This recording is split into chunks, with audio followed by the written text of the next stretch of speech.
ఈ గోహత్యాపాతకమునకు తోడు ఈ తురుష్క జన్మము తప్పదా? ఆ సమయంలో నీవు నా దర్శనాన్ని పొంది నా శిష్యుడిపై తరిస్తావు అని తెలిపారు.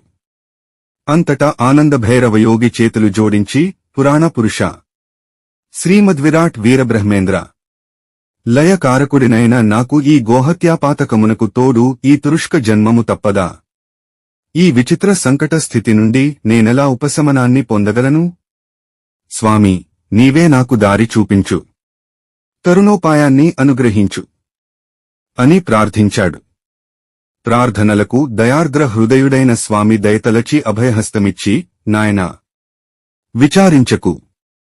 నీ గోహత్యా పాపము నశింపచేయటానికే, ఆ తదనంతరం నీ ద్వారా జగత్తుకి సుజ్ఞానాన్ని అనుగ్రహించటానికే నీకీ పునర్జన్మని ఏర్పరిచాను. ఇప్పుడు నేను బోధించబోయే మహామంత్రమును నిరంతరం స్మరించు. ఈ మహామంత్రాన్ని స్మరించిన వారు ధన్యులవుతారు. నా విశేషానుగ్రహం సిద్ధిస్తుంది.